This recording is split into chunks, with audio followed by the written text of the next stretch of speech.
बच्चों, DMIC online classes में आपका स्वागत है। आप कक्षा 10 इंग्लिश ग्रामर में हिंदी से अंग्रेजी में ट्रांसलेशन पढ़ रहे हैं। इंग्लिश ट्रांसलेशन में सबसे पहला जो टॉपिक है वो है आपका verb to be. Verb to be क्या होता है? वर्ब टू बी का मतलब होता है कि जो ऐसे सेंटेंस जिनमें एक्शन ना हो, नॉन एक्शन वाले सेंटेंस जो होते हैं, यानी कोई कार्य ना हो रहा हो, है ना, तो उनमें जो क्रियाएं यूज की जाती हैं उनको हम टू बी वर्ब बोलते हैं। जैसे देखिए यहाँ पे लिखा हुआ है is am are was where.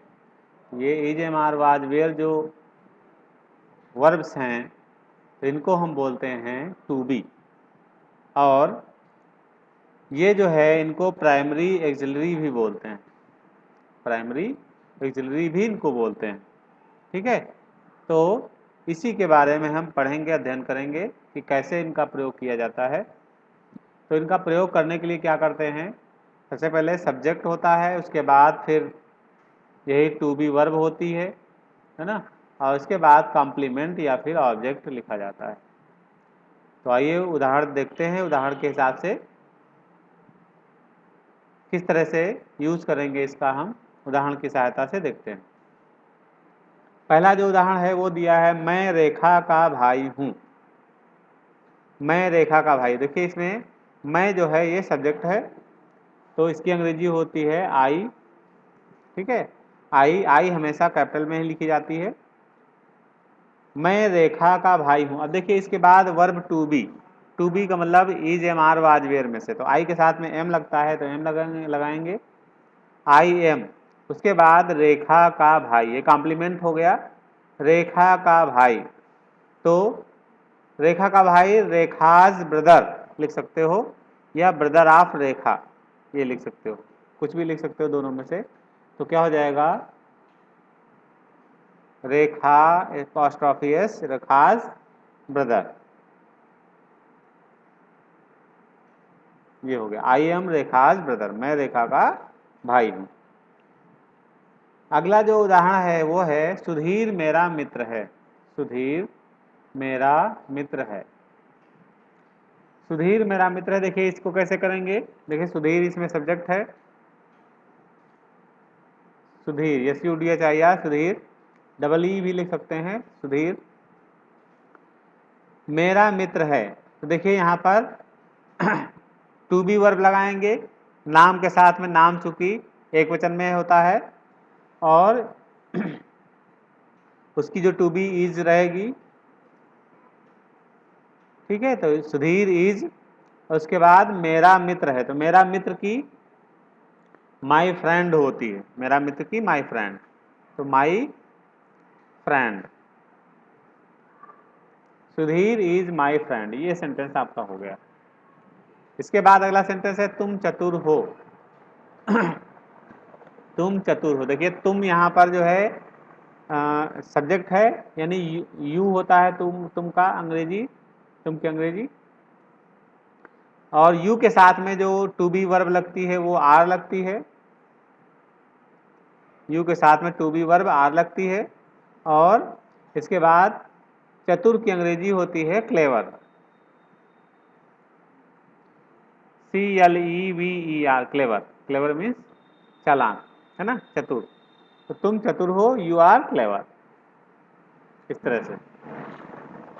अगला सेंटेंस है वे यहाँ हैं। वे यहाँ हैं। तो वे यहाँ हैं, तो वे की अंग्रेजी होती है दे।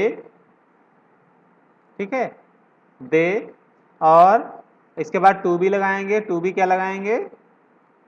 दे के साथ आर लगता है, एक वचन के साथ इज और बहुवचन के साथ are. He she it this that, इनके साथ में इज लगता है, और आई वी यू दे, आई के साथ में एम लगता है, we you they these those, इनके साथ में आर लगाया जाता है। तो दे के साथ में भी आर लगाया जाता है।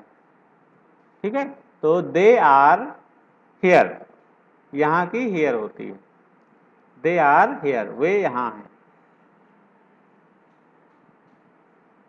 अगला सेंटेंस है उसके पिता सज्जन पुरुष हैं। देखिए, उसके पिता सज्जन पुरुष हैं, तो यहां पर हो जाएगा हिज फादर, ये कर्ता हो गया, मतलब सब्जेक्ट हो गया। यहाँ पर हिज फादर सब्जेक्ट है, और हिज फादर चूंकि एक वचन है इसलिए इज लगाएंगे, इज। और सज्जन पुरुष, सज्जन पुरुष का मतलब होता है सिंपल मैन या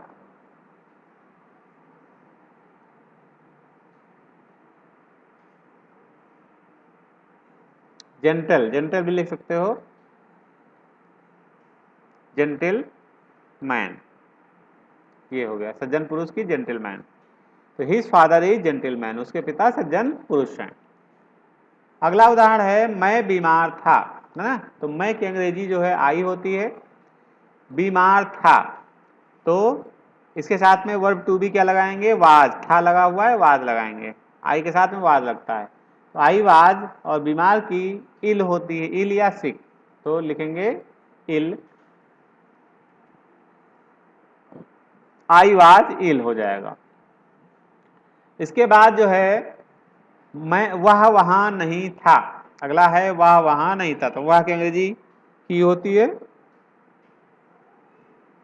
ही। और इसके साथ में वर्ब टू बी क्या लगाएंगे, वर्ब टू बी जो हो जाएगी ही के साथ में इज हो जाएगा, इज नहीं, था लगा हुआ तो वाज हो जाएगा, पास्ट में वाज होता है, तो ही वाज। उसके बाद नहीं लगा है तो was, is am are was were के बाद नॉट लगाते हैं। इस तरह के जो सेंटेंस होते हैं तो is am are was were के बाद नॉट लगाया जाता है, निगेटिव वाले। तो ये हो गया ही वाज नॉट, और देयर, वहां की अंग्रेजी देयर होती है, ही वाज नॉट देयर, वो वहां नहीं था। अगला सेंटेंस है तुम नाराज थे, तुम नाराज थे, तो तुम की अंग्रेजी यू होती है, यू हो गया। और फिर लिखा है थे, तो पास्ट में है तो वेयर लगाते हैं यू के साथ में, वेयर, तो यू वेयर। नाराज की होती है एंग्री, ANGRY, एंग्री, तो यू वेयर एंग्री, तुम नाराज थे।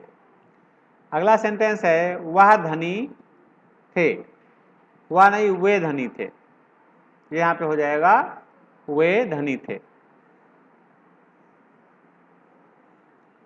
तो वे की अंग्रेजी होती है दे,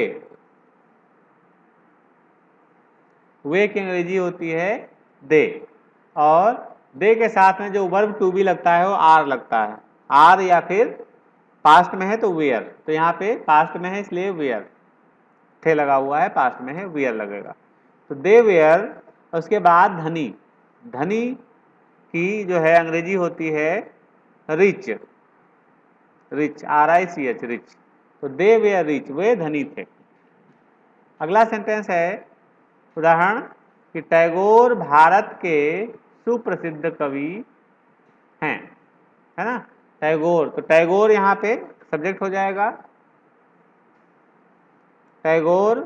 उसके बाद हैं तो इज लिखेंगे, तो टैगोर इज भारत के सुप्रसिद्ध कवि, तो भारत के सुप्रसिद्ध कवि, तो फेमस, सुप्रसिद्ध कवि, फेमस पोएट ऑफ इंडिया, इस तरह से लिखेंगे, फेमस पोएट ऑफ इंडिया।